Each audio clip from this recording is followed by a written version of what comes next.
Mesdames, Messieurs, bonsoir et bienvenue au journal sur l'ORTM. Nous ouvrons cette édition par l'adresse à la nation de son Excellence Ibrahim Boubacar Keïta, président de la République, chef de l'État du Mali, suite à la catastrophe survenue le 24 septembre dernier à Mina, en Arabie Saoudite.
Chers compatriotes, à chaque instant de notre existence, le Seigneur, dans son infinie bonté et dans son omnipotence, nous rappelle notre condition humaine, faite d'absolue résignation et soumission à sa volonté.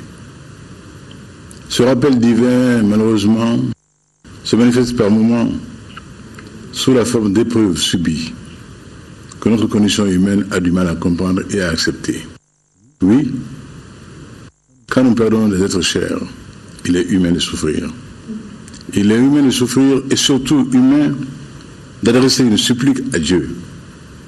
Dieu qui est amour et miséricorde. Aujourd'hui, ce Dieu d'amour et de miséricorde nous éprouve. Lui seul sait pourquoi il nous a pris le jour de l'Aïd al-Adha. Les nôtres qui, dans un acte de foi, s'étaient rendus à Mina pour lapider Satan au lieu dit Jamarat. Lui seul sait pourquoi les pèlerins maliens et leurs co-religionnaires du monde entier, partis accomplir le Hajj en terre sainte d'Islam, en Arabie Saoudite, y auront effectué leur ultime voyage.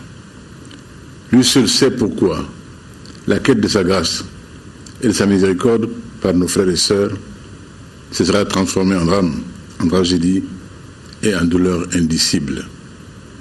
Nous rendons grâce à Dieu, dont la volonté s'accomplit, d'utile pour ce faire, éprouver les pauvres mortels que nous sommes. Chaque Malienne, chaque Malien, quelle que soit son origine, ses conditions socio-économiques, ses convictions et sa confession, est frappé par la tristesse, la douleur et parfois la colère.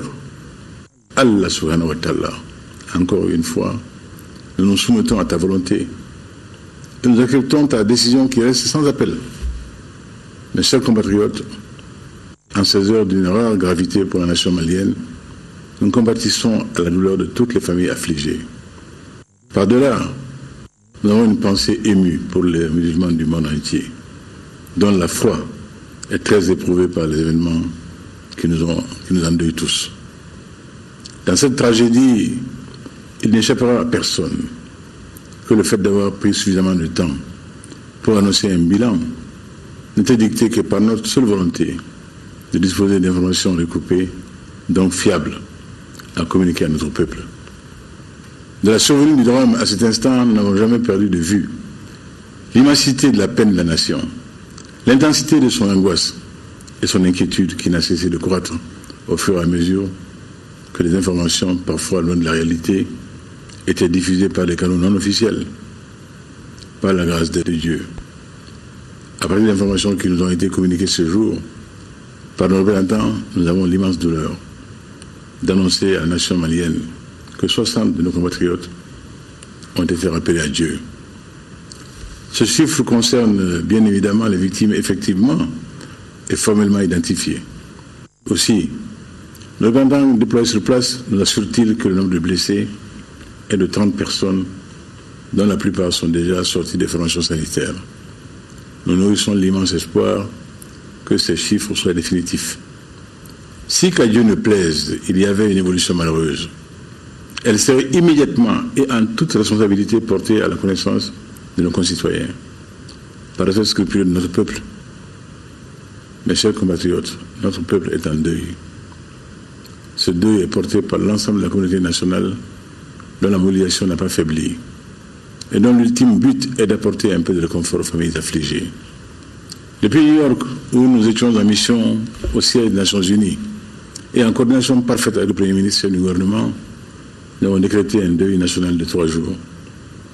À ce titre, les drapeaux ont été mis en berne sur toute l'étendue du territoire national.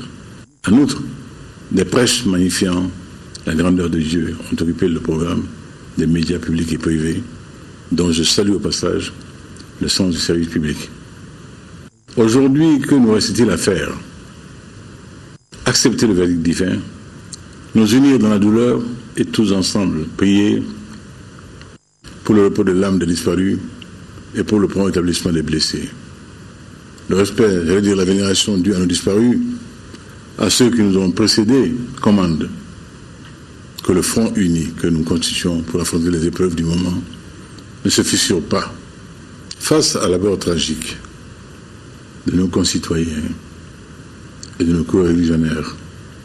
Il sied de se recueillir, de prier et d'implorer le pardon du Seigneur, qui, comme je le disais, seul sait pourquoi il lui a plu de nous éprouver.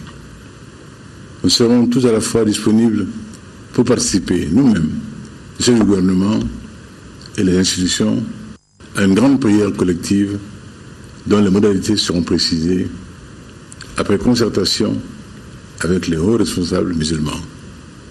Une fois le deuil terminé, nous nous intéresserons aux modalités d'accomplissement du Hajj, dans la perspective non pas de contrarier le dessein d'Allah, mais d'entourer nos pèlerins à l'avenir de précautions supplémentaires, à même d'anticiper ou d'éviter des drames tels que celui que nous venons de connaître.